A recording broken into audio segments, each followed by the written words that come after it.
Good evening, everybody out there. Tonight we have a special guest. She is been in the field of sports science for many years, in education. She's a coach.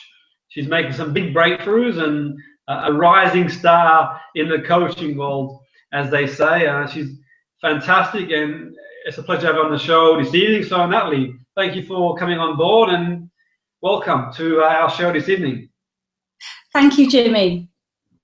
Yeah. Okay. So tonight we'll talk about life coaching and coaching in general. And many people ask, what's life coaching and how can someone help someone from that point of view? And I think that one of the good things about what you do, Natalie, you sort of transfer the skills from the education sector. You've been in education for a long time. You're very high up and you've worked your way up in that field. And I haven't been a teacher myself. I think one of the things about being a teacher, it's just the organizational skills, the planning and the attention to detail. You can transfer that across a broad range of areas, certainly in business and life and in general. So tell us a bit about what you do, Natalie, how you've adapted to the coaching world from being a teacher. Obviously still a teacher as well, which is fantastic, and I'm sure you do a great job there as well. But give me a bit of insight into your world of coaching.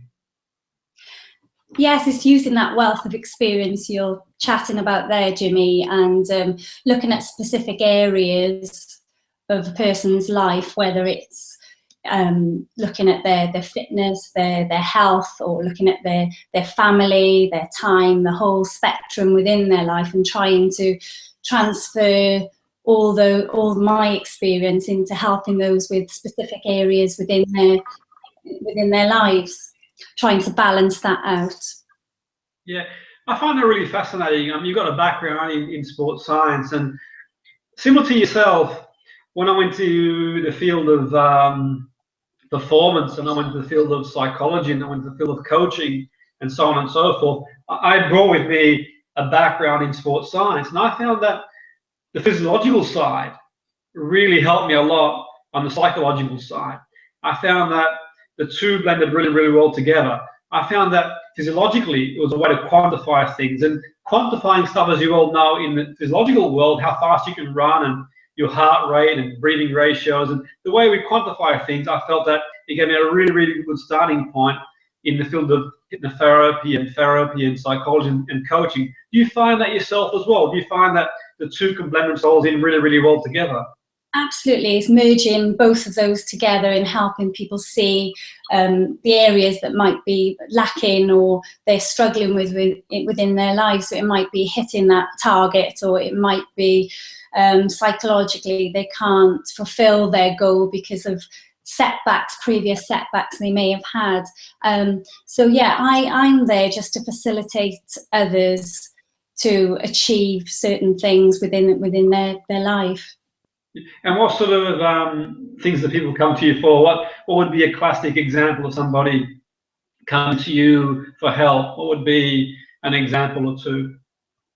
Well, within business, it might be they're looking to have more family time, financial freedom. It could be more work-life balance. It could be on the sports sector, specific goals within that area, whether it's netball, football, rugby, whether it's performance related. And as within the P specific role, it could be that they are coming to me to discuss various things linked to career. So we're looking at specifics there on how to help them move on within their career. Yeah, because life can be overwhelming sometimes, can't it? Life can we can all have our plans for life and best laid plans, so to speak. And certainly in my experience, I work with people across a broad range of areas, and people have got expectations in life, and sometimes the expectations aren't met. People have got career, life, and it's not always easy to juggle all things: life, personal life, professional life, career, social life. All these things, it's like a juggling act, really. And I find, at least in the experience from coaching and therapy point of view, sometimes we're sort of juggling all these balls. One drops on the floor and you got to pick that up, another one goes down, and people end up in a situation where it's almost like a vision, Natalie, where they don't face reality.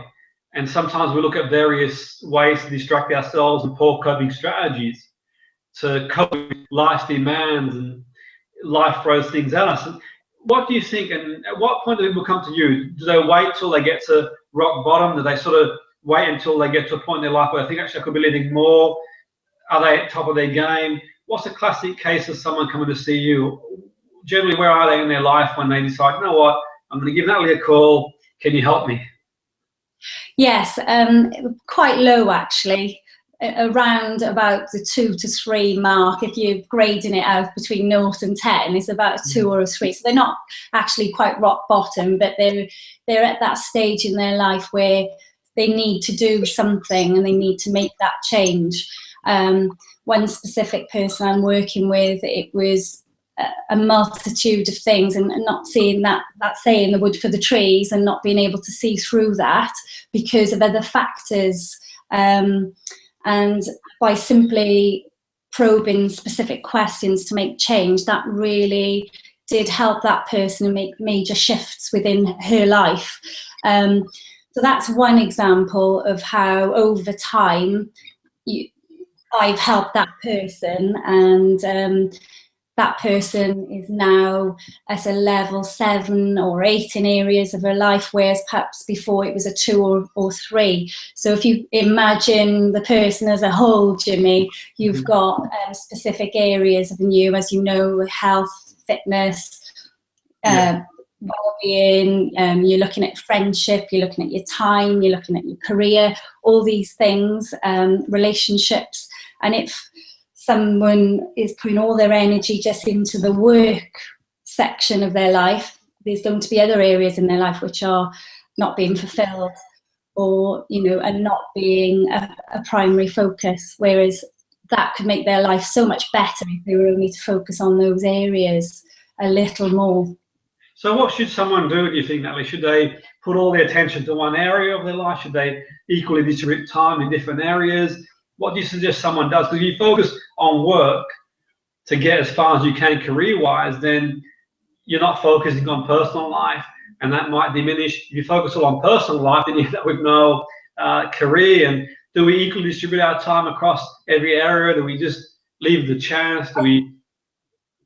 I think it needs to be evenly distributed as much as it can be, but in order to get somewhere in your life, you do need to chip away at your masterpiece, and you have to work hard to get there. So there's no doubt that certain times there is going to be an element of all your focus going in one area. However, I think if that is ongoing and it's always going to be that way, there's other areas in your life which are going to drop. So it's getting that balance, and a lot of people out there, I'm beginning to experience that then they don't have that balance, and that's where the coaching has really come in, to help people look at those specific areas and try and lift up the areas that are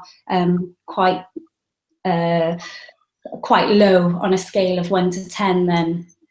Yeah, no, it's really interesting you say, and we've got, like, in coaching, there's that wheel of life that I'm sure you're familiar with, and people out there watching this evening might be familiar with, where you break down the components of life, be it family, be it fun, be it personal relationships, be it relationships in general, be it career, or so on and so forth. And I think that knowing where to focus time and what to focus on, what energy to put into what area, is the key, isn't it, really? Where, what do we do? Do we map out a week and think, what do we do so much time, effort on this area? Do we focus on one specific area? Do we choose the area, like you said, on the scale of 1 to 10 that's low, and try and pick that up? It's a massive challenge, really. I think that, Natalie, I think that the modern world can be quite challenging. Things, in many ways, are a lot better than what they have been. We've got better healthcare. We've got more prosperous environments. We've got more wealth than we ever have had, even though obviously we've had economic downturn, up and down, some turbulence in the last few years. We still are well placed compared to many other generations. But you're seeing more and more people, at least in my experience, not about yourself, but we see more and more people who are unhappy for whatever reason. And that's sort of across the board. In my experience, wherever I travel, particularly when all over, from America through to Australia to the UK, to a lot of developed countries where people they've got abundance of material possessions. They've got many, many things around them. But equally, the rate of depression and medication is going through the roof, and you're seeing more and more people anxious, more and more people angry, more and more people. That's the isolated cases, but we are seeing on the rise. Why do you think that's the case, Natalie? Why do you think this modern world and the way we are at the moment, these sort of things like depression and medication, and I'm not advocating people shouldn't take, by the way. I'm not a medic. I'm not going down that road. I'm just saying as observation. Why do you think that these things are sort of going through the roof, so to speak?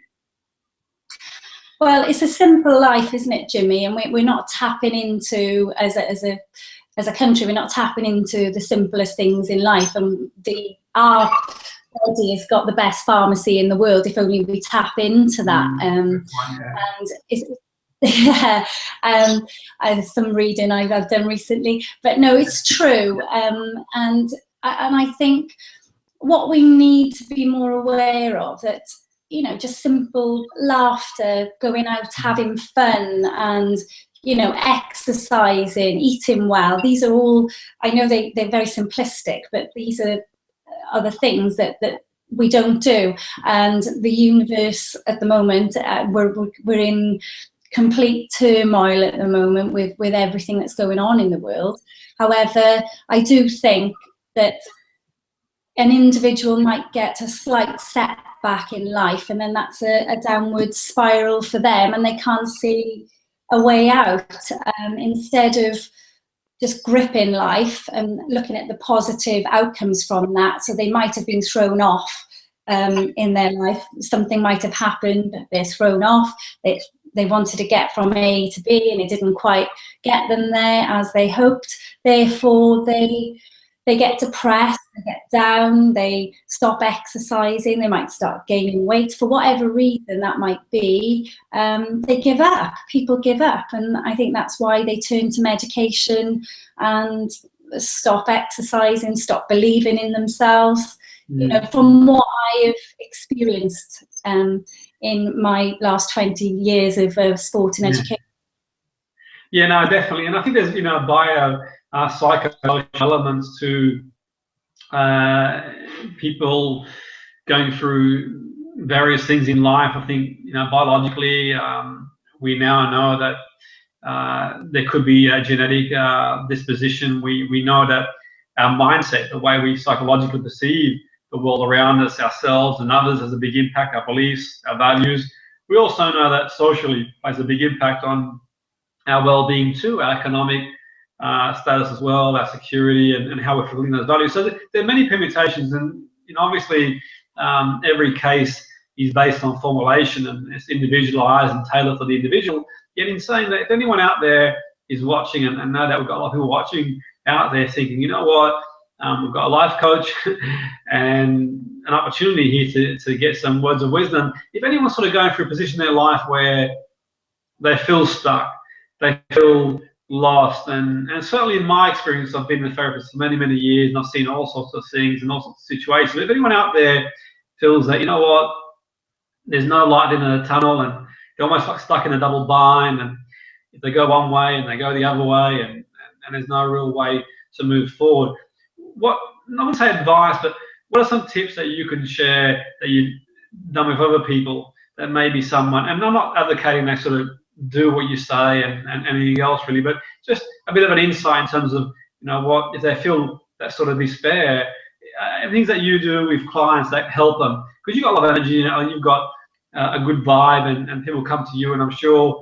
they go away better for it. What do you do with your clients to sort of help when they're in despair and feel lost and alone and all that?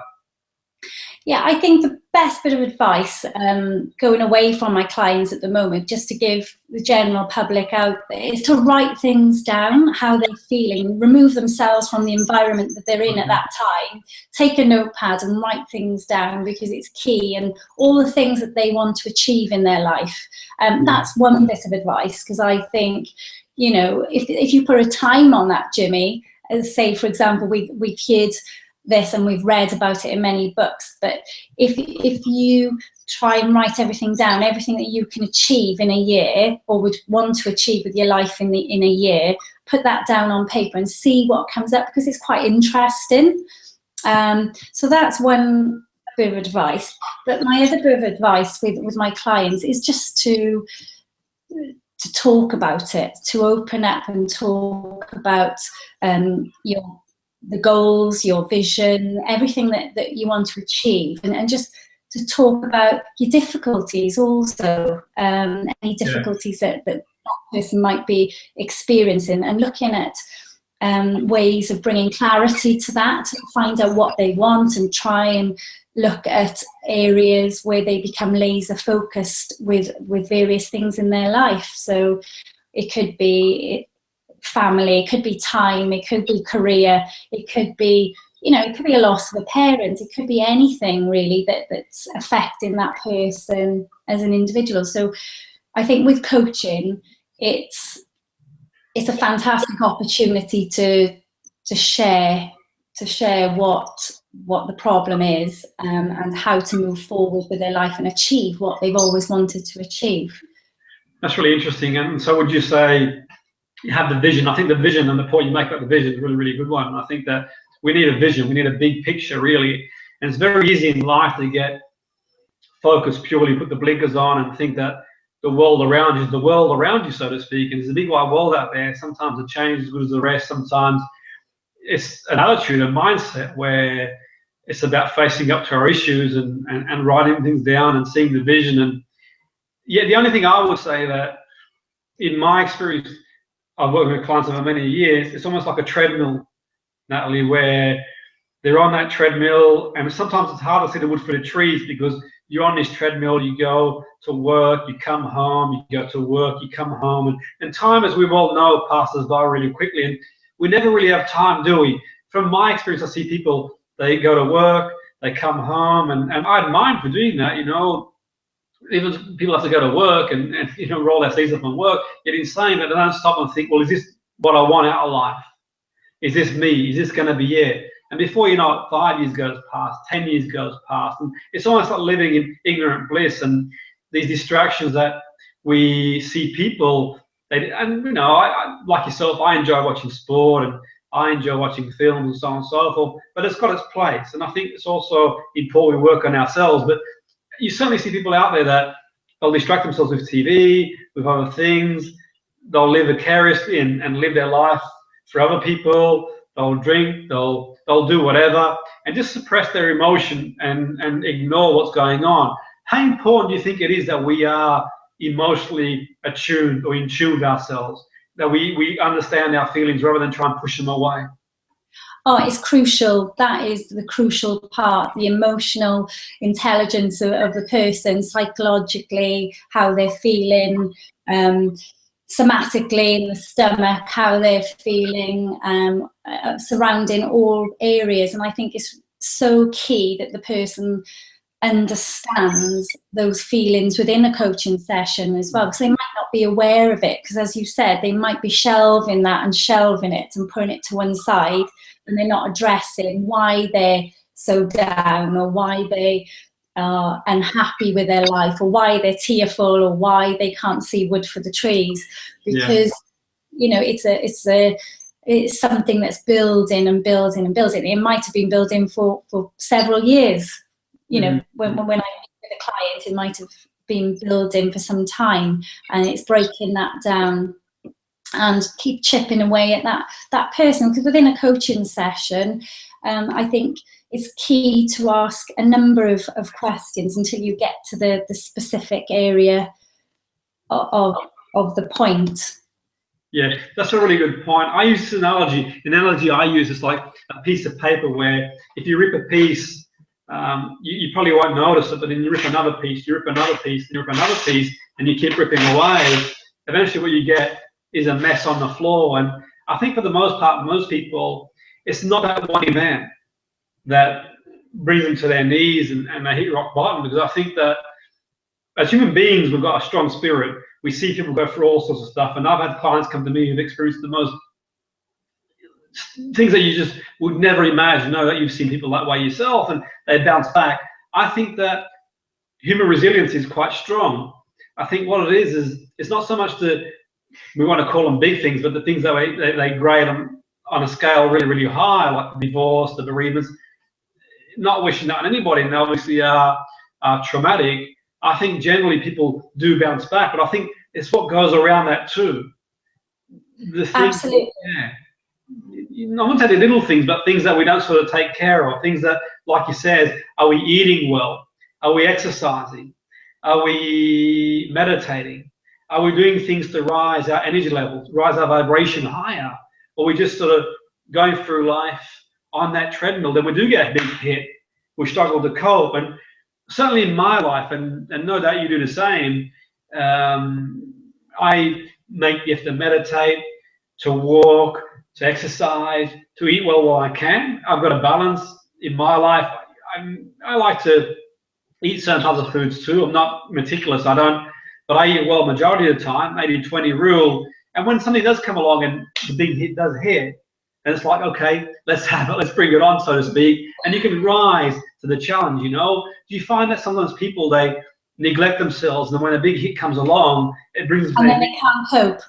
Yeah. Yes, absolutely. And I'm seeing this every day. I'm seeing it in schools. I'm seeing it in managing staff. I'm seeing it within coaching. It could be something has hit that person off. It could be something as an exam result, or a breakup of a parent, or it could be within the workplace.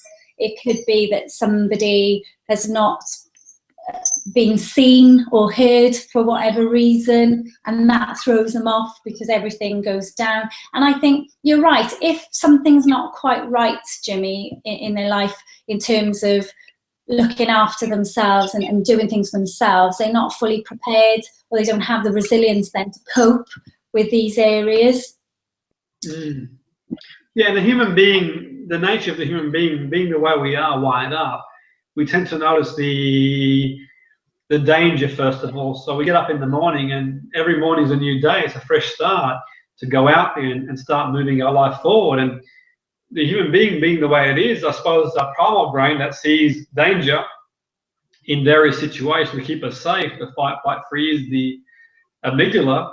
And now we need to somehow do activities that give us the capacity to see the positive. And if we just leave it to chance and the unconscious mind, and as a general rule, we'll tend to be always on that alert. And I think for the most part, you look at the media, the newspapers, the TV, they promote danger because they know that fear is a driver, and we're wired. We're wired to react to that sort of situation. I think from a perspective of, we've got this brain, this primal brain, the 2 million-year-old brain, and it has the capacity to recognize threats. And then we've got the more modern brain, the logical brain. We hypothesize, don't we, over things that what if. And as a general rule, we hypothesize the worst scenario.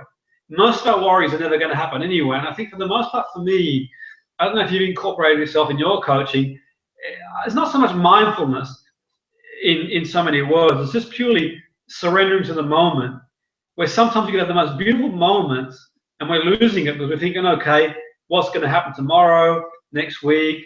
The inevitable will happen eventually anyway. But for the most part, between now and then, I think we've got to remind ourselves, is it really worth us? And I think you made a great point about writing things down and writing what the issues are down. And some things we can control, some we can't control. Give me the strength to control what I can and let go what I can't. I think it's a really, really good point that you made there, where I would go one step further as well and surrender to the moment, where actually recognize what we perceive the danger is. Now, it can be a good thing, obviously, that part of the brain is useful to the extent that it keeps us safe. But the modern world, Natalie, it's not always geared up really well for the primal brain, because the modern world has all sorts of threats. Now, the primal brain, all those years ago, when we had dinosaurs roaming the earth and tribes, and you had to fight, run, or people would freeze. We don't have those dangers now, but we do have bills, we do have expectation, we do have illusions, we do have rules for life. We pressurize ourselves. And the brain's reacting, at least in my opinion, almost the same way it used to do all those years ago, where we see a perceived danger. You get a letter come through the post, you've not paid a bill, the cortisol, the stress response is pretty similar anyway. And this chronic agitation of the modern world that promotes this fight, flight, freeze, we tend to be always on alert. And we forget the beauty. I mean, you've got some of the most beautiful countryside out there, and how often do you see people actually walking, admiring the countryside, spending some time by a lake and on these beautiful summer nights, yet they'll sort of seclude themselves in social isolation and focus on all these things that are happening in the world. And what are your thoughts on being in the now and being mindful and just enjoying the moment, going for a walk and going into nature? Oh, absolutely, Jimmy. That is key. In my coaching, that is something we discuss, because being in the moment and appreciating everything that's around you is only going to drop your heart rate and to calm you right down. So breathing, people forget to breathe meaningfully as well. So I discuss this in the workplace. You know, just taking meaningful breaths every day can really help. And just preparing yourself, just take a look around of all the beauty and everything that is presented in the moment and in the day. And mindfulness is key, I think, not only for staff and for people that I'm coaching on a one-to-one basis, but children. I think we really need to revamp all of this in education. It's slowly coming in, but the pressures that our children are under at the moment in schools, it's quite considerable. And I've started introducing mindfulness there as well for staff and for pupils.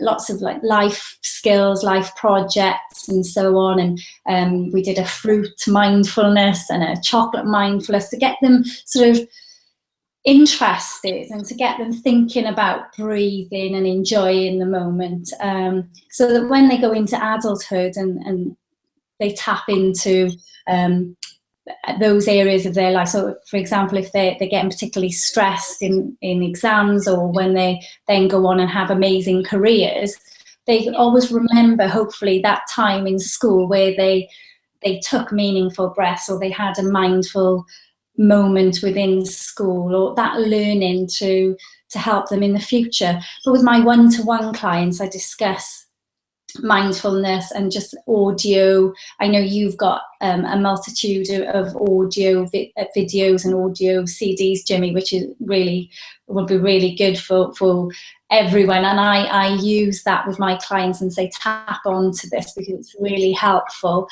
And there's loads out there as well. There's lots of mindfulness CDs, and with the apps these days, there's lots that people can tap into. But just going for a stroll and a walk with your headset on and just breathing and taking in the moment, or going for a run and having a mindful time, a jog even, or anything to actually calm that person down. You know, there's something called the 5 a.m. club with Robin Sharma. I don't know if you know about that, but all these things, I discuss all of these things with my clients. And you know, okay, that might not be a perfect scenario for one, but for another, I'm working with a CEO and it works for him. So he's up at that time in the morning, so that mental preparation is good. So it's working with different people and trying to find out specifically what makes them tick and what makes them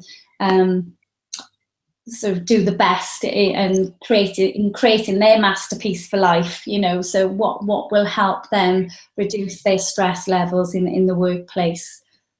Yeah, that's a really, really good point. I think that under huge amounts of stress, we don't function well. We know for sure that under high levels of stress that our functionality decreases. And it amazes me, Natalie, how in my experience of working with organizations, that sometimes management, they use or put more stress on staff. And the more stress they put on staff, and the more they put on staff, the more their capabilities diminish. Now, obviously, there's time, place, everything. I'm not saying to be wishy-washy, airy-fairy. Yeah, in saying that we want to empower people. And I think that you're right. I think that we want to start young. You're in a great position to be in education, and the students are lucky to have someone like yourself who encourages that. Whether they appreciate it now as much as they will do in 10, 15, maybe 20 years' time, they look back, is a different story. But all that said, and at least they've got the chance to know how to self-regulate their mind and how to decompress, really. and how to cope with some of the life challenges. And you think about it now, I know you're in education, and I know there's constraints in education, and we've got a curriculum to abide by, we've got regulations and rules and so on and so forth. Yeah, I would advocate myself personally. Some of the lessons I would like to see brought into schools are entrepreneurship. I'd like to see mindfulness. I'd like to see compassion brought in. And when I say compassion, not wishy-washy compassion, it's compassion in the sense that we are where we are. And where we are in life is not entirely our choice. Where you are, where I am, where anyone watching this evening is, it's a permutation, it's a cocktail, a perfect storm. And blaming ourselves more than what we need to is only going to make things worse. And I think an acceptance, and people sometimes see an acceptance of self as being a resignation. When I say acceptance, it's not resigning to our fate. It's accepting the situation we're in, accepting we did the best we could based on what we knew, and accepting that the world around us, and biologically, psychologically, socially, there's been many contributing factors that have taken us to where we are. By dwelling over it and beating ourselves up, we're not going to get anywhere. Accepting where we are and drawing an underline, having that vision like you spoke about earlier, towards where we want to go. And I think for me, it requires a high degree of skill. And I truly believe it's not always easy doing it on your own. It's like anything in life, Natalie, where you could be the best footballer in the world. Now, even the best footballer in the world needs a coach, needs a manager. Even the best footballers in the world need coach and manager. The Olympics are on at the moment. Even the best athletes in the world, they need that coach. Now, it's ironic really that in life, the game of life, you're going to call it that, we don't have that facility. At least in schools now, we've got people like yourself who are forward thinking, who are ahead of their time, who are bringing this stuff in there. But I'd like to see people in school, more just a pastoral role, someone to help, more than just the career side of things, someone to say, you know what, I'm going through this. What do you suggest? Because the thing is, I think the more you learn these techniques, the younger you learn these techniques, the better off you'll be, the more it'll stay with you as you get older. Because you think about life, Natalie, life is great having a career, and we've got these illusions in life of what we want to achieve, what we want to do. But if we had someone to help us emotionally, and the link between emotion, behavior, and emotion, imagine how much better life will be, how much more beautiful life will be. Because life's wonderful. Life is magical, really. It's also very challenging. And I'm not Pollyanna. I'm not saying the grass is always green and things are always great. Yet, I think what's really important that we've got some skills to make life as beautiful as we can do. And to do what you do in schools, I think is phenomenal. And what's the reaction been amongst the students and fellow professionals? And I know confidentiality, can't go into too much detail, but as a general rule, what's the reaction been to what you do? It's quite mixed, actually, Jimmy. It's quite mixed. Some pupils at the end of the session, I ask for feedback, and they put their hand up and say, "That's amazing. That's changed my life." And then for others, they take it on board, and perhaps it's not for them. And then staff, that could be quite mixed as well. But you've got some staff who really embrace it. For example, one lady wished that she could fly a plane. You know, it was a personal goal. So, and off she went, and I held her accountable for that, and she flew a plane. So it's little things that are going on in their life that they really are embracing coaching, and they really are embracing the new concept. And I don't know if you've heard of the Tenor Project run by Richard Branson, but I do this project, and there you can see diversity amongst children, and that's their opportunity to be free and to be themselves, and to really tap into the things that interest them. And that's a really good opportunity as a teacher to sit down and work with them through these different projects. So for example, they get given a tenner, and then they use their entrepreneurial skills to set up a business. And that's fascinating when they enter a competition every week. But there's amazing setups in schools these days. For example, you've got, the child protection side, and really take good care of all of that.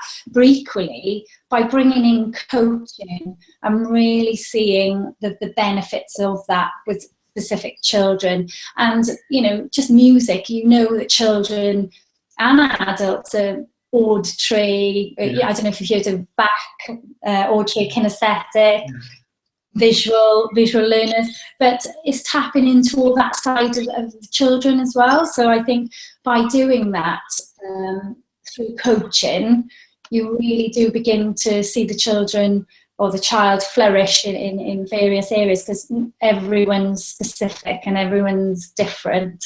So there's one of me, and you know, it could be 60 or 70 children in a class, but you know, trying to establish a team to come on board with me, which I've done the next year, to look at all of these areas. So whether that's mindfulness, whether it's social technology,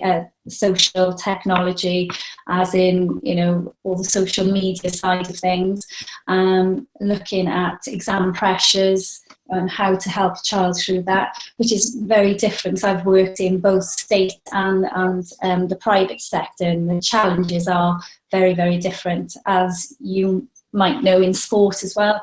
You know, with teams, the pressures on your teams might be different across age groups also. Yeah, no, very good. And I think that's fantastic examples you've used there. And so many parents out there watching this evening, for sure, I think that teachers are doing a great job, and I think that the UK is certainly leading the way. I think the UK has got some great initiatives and great people like yourself. I think that certainly my experience of working around the world and seeing different players, I think the UK is really up there in all of these initiatives and forward thinking, really. And I think that parents as well watching this might want to sort of take one or two things away from it too, and think, you know what, maybe I can sort of do a 10-hour initiative, and maybe I can give my child a book of mindfulness. Maybe I can show, or at least work with my child on building a web page and teaching them basic entrepreneurial skills, or a YouTube channel. And we see young people these days, we see the young people who become YouTube millionaires. Not advocating it's a career path by any stretch, but it's an option. I think it's an option that is going to help people grow, and it's not going to do anything. It's going to only encourage and help people to flourish. And you know, you build a YouTube channel, you build a web page. They're all positive things, Natalie, going forward in life, and it can only be a good thing if you sort of go in that direction. And life eventually is going to, we're all going to go through life and have our life challenges along the way. And I think it's so vital we've got stuff going on in our life to focus our attention on. It really is crucial and vital. And the younger you start, the better. And doing these things in school, that's great. And the more you can support these things outside of school, the parents, the more they can support these things, the better too. Yet all things said and done, I think, you know, going forward, they're things that will stay with us, and not just young people, by the way. You can start any age. Now, we know the brain now with neuroplasticity, it rewires itself, and in the past, is to say that the first however many years, 7 years of your life, that was it. The child was father to the man, and you know, there's a big case having a good upbringing. I'm not advocating good upbringing is not going to help you, serve you well. Yet in saying that, it didn't go the way you wanted to go. You can always do new things, and you create experiences, and you have options, you have alternatives, and life can be wonderful. I think sometimes we've got to like look at various options, look at your experiences. And it's almost like watching a film, when you lose yourself in a beautiful film or music or something like that. The more you can have things that take you away and they sort of meet your values and they guide you on the path of discovery, the better it is. And because I'm a big believer in therapy being guided discovery.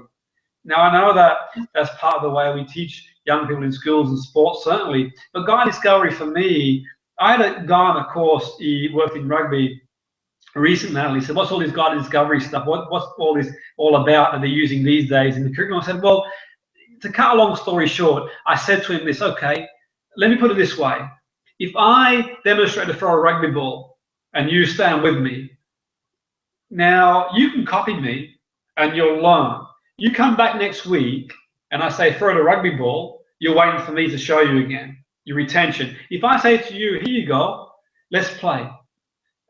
And we play and we throw it this way, we throw it that way, we try new things, you drop it, it falls, then I say you'll go away and throw it against the wall and throw it in between hoops and throw it against a tree and whatever, really. Then you come back, it's retention of skill. I said, there's guided discovery. You're learning a way. And he goes, oh, well, if they explain it that way, I would have understood the importance of it all. I said, well, really, words are labels and we all express things in different ways. And I think life in general, and for me, therapy has been about guided discovery. Let's create new experiences. Let's look at alternatives, look at options. There's no given, there's no guarantee that one thing will work or one thing will be better than the other. But for me, the more creative we are about solving an issue, the more chance we've got of solving it and being solution focused. I think where older coaches tend to sort of, some great coaches out there, but they're relying purely on the textbook, step-by-step process. And I think it's really important that we are creative and we're different, because if we sort of use textbook and we go through all these steps and we're not creative, then the chances are the person's going to be limited in their experiences, and in the end, really, if that was the way forward, then you're right. Yeah. You're right, and it's important for the coach, for the teacher, for the manager to create that empowering environment so it becomes autonomous and a sense of belonging, and the person then feels competent to actually carry out specific tasks in the way that they feel comfortable with. And it's all a learning experience. As you said, it might not be your correct way of doing something, but through guided discovery, they learn for themselves. And we do a lot of this now in teaching and in managing in Cardiff, and I know throughout the UK, Birmingham University have recently done a study on empowering in PE from the model from coaching, and it's key these days to allow a person to flourish in that way. To get to A to B again is throwing them off to make them stronger in accomplishing their goal. Yes, and I think it's important to reflect as well on our life and on our issues, without being analytical and paralysis by analysis, pure reflection and embracing the emotion, whatever the emotion is, be it sad, be it angry, be it resentment, be it happy, be it whatever, really, but being in tune and understanding our thoughts that go with our emotion, but also being reflective of certain situations and things we learn, and in the discovery process, having a time and place to reflect. Okay, just like in sport, when you play a game of sport, you play golf, or you play football, you play rugby, and at the end of the game, I think it's really important to reflect on the way we think it went. Where can we improve? What would we do? Then we can look at various permutations. Okay, what would we do in this situation? If we say we're playing rugby, for example, we're winning 7-0, we're losing 7-0, and the more permutations you can create for the mind, the more that will be. You know, face it now. Obviously, it's not exhausting. You can forever create permutations, but we can create as many as we can with the time we've got. Then we can reflect and we can learn and guide people and produce an environment where we don't have fear. We encourage ourselves. We foster an environment where we enjoy it. You go to work and you enjoy being a teacher and educating young people who are going to get impact on the world. You're a manager. You enjoy leading people to be the best they can be. You're a coach and you enjoy seeing your clients achieve. And certainly in my experience, I've had the opportunity to work with some really successful people in business, in sport, success in the eyes of society, people away with great success, some of the leading athletes in the world, footballers. And it's beautiful to see and to feel, Natalie, when you see someone you know you've played a small part in their life. And I get people coming back to me regularly every now and again, and people I haven't heard for 4 or 5 years. Recently, one of my stable of footballers I worked for a while came back to me. I haven't heard for a while, and he asked me for some material on a course he's doing, and I sent it through for him, of course. And he's been very successful in sport. And it's so nice to see, and it's so beautiful to see that even people that they go off on their road, and life being the way it is, we can't keep in touch with everybody every single day. You know, you've played that part in their life, and I think the big part of it for me is being and having the ability. And we've all got the ability to encourage people to, you're going to make mistakes. Life won't go away. You want it to go all the time. Yet the most important things, you learn, you live, you grow. Because life, it's not as much as, not to sound morbid, but we've got one shot at it. This is it, Natalie. You know, Absolutely. as far as we know, this is it. I mean, genetically, we know for sure. This is it. There'll never be another you or me. It's a good shot, isn't it, Jimmy? If you get one shot of life, it's worth giving it your best shot. Yeah, and you know, and I think a life coach can certainly help you rediscover yourself. It can help you reinvent yourself. It can help you become who you are at identity level, who you want to be, what you want to stand for, what your vision is. Because you've got that one life. You got, and it, you know, I think it's really, it'd be great to, now you've sometimes this way sort of young in the sense that when people are young, they don't realize that the meter's running and time will go, and sometimes people any age, to be fair, in that sense. And to be fair, there's a lot of young people out there who've got a lot of wisdom and are doing some great things and are moving forward. Yet I think it's really important for people to be aware that, you know what, this is it. This is showtime. There'll never be another now. And you get up in the morning and, you know what, if I want to write that book, I'll write that book. If I want to go for that business, I'll do that business. If I want to travel the world, I'll do that traveling. And we've all got responsibilities. Life is easy, and there's certain things we can and can't control. But there are things that we can do. There are things that we can do almost immediately that we don't do as well. Would you agree with that, Natalie? Absolutely. And those people thinking that they've got all these other things in their lives, they're no different to somebody else who might be achieving what they want, and yet they've got all the same pressures and all the same things going on in their life. They're just dealing with it differently. And it could be that they've had coaching. It could be that, you know, something that happened, somebody played a part in their life in the future, and they hang on to that in helping them moving forward. So I think it's really key, actually, and it's right what you said. It's absolutely wonderful when you get somebody coming back to you a few years later where you have made that impact in their lives. There's nothing more rewarding than that, and to try and help someone in going forward, it is really key.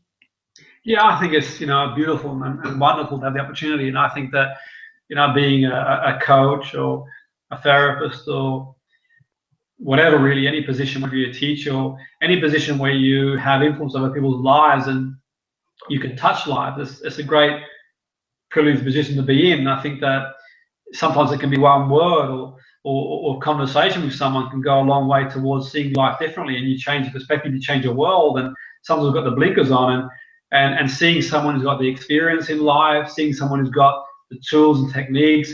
And even if we do know the tools and techniques ourselves, sometimes being impartial, speaking to someone who will see things objectively, not subjectively, it really helps a lot. And you can be the best athlete in the world, the best athlete in the world you could be, yet all that said and done, you'll only go so far without a coach. If you've got someone who can sort of step on the outside and say, you know what, have you thought of this? Have you thought of that? Have you considered this? Have you seen the way he or she does that? What if we try this? And having someone as a sounding board for me is crucial. And certainly I think that regardless of who you are out there, whatever you're doing, I think it makes a lot of sense to have a sounding board, having some sort of coach, even be it for a session or two here and there, just to bounce a few ideas and to get ourselves moving forward in the direction that we want to go and get clarity. Because being clear about what we want, where we want to go, is priceless, really. And I think that the investment people make financially in hiring a coach, and I hired a coach when I was a teenager, and I grew up in a poor family. We were bordering homeless and very working class family, and I hired a coach because I was going through a lot of issues myself, and I had a dream of being a world-class athlete and sports person, and I had many limiting beliefs I wanted to get through. So to cut long story short, when I think back to the investment I made, and I had to work weekends to pay for that, I was crazy, Jim, you're paying for a coach, what's wrong with you? Well, and the investment I made for that coach, the return I got out of it, is priceless. The people I've helped along the way, subjective experience, the things I've done in my life, personally, professionally, and I'm not putting it just down to that coach, but it made me see life differently. It took the blinkers off, and whether I would have got to where I got to, with or without coach, no one will ever know. But certainly I think, you know what, had I put that money anywhere else, I wouldn't have got anywhere near the return I got, that fulfillment, intrinsic fulfillment. Now, I'm not suggesting people do or get coach, it's entirely up to them. I'm just sharing my pearls of wisdom. Now, time is sort of getting the best of us. It's been fantastic speaking to you, and I could sort of speak to you for the next however many hours. Yeah, we're sort of drawing towards the end of the show. Natalie, now, before we sort of draw to a close, is there any way people get in touch with you? Is anyone watching there this evening who is interested in hiring your service, or maybe emailing? I know you've got some great resources. I know you're happy to help people any way you can. How can they get in touch with you, Natalie? What's your contact? Are you on the social media or email? What can you share? Absolutely, both actually, or three.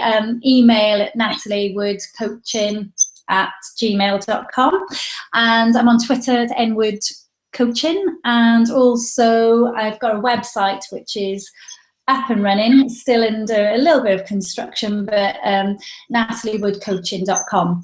So yes, I'll be happy to help anybody who would like to commit to some coaching, or even to discuss it a little further with me, what one-to-one coaching is all about, or for any advice or anything that they wish to seek. Yeah, no, definitely, and certainly anyone out there considering a coach, and I know you're based in Wales, in Cardiff. Now, I know there's other ways and means to reach people with Skype and everything else, really, and I'll let people email you and get in touch. But I certainly would recommend you, and certainly in the time I've known you, and you've done some studies for us, and you're very meticulous, very professional. I don't think I've seen anyone as dedicated and focused and dedicated to really helping people, and genuinely wanting to help people, coming from a place within here. I know you're really genuine. I know that over a period of time. No, you definitely. Thank you. If it wasn't for you, Jimmy, I wouldn't be sat where I am right now because of the course last year. The school asked me to go on a school-specific course for NQTs, for newly qualified teachers, to mentor them. So last summer, I decided to train as a coach to change the way I think. So if it wasn't for you and your courses, and I wouldn't be sat where I am right now having a conversation with you about coaching. So I've got a lot to thank you for. Yeah. Oh, no, thanks for the kind words, and I think that certainly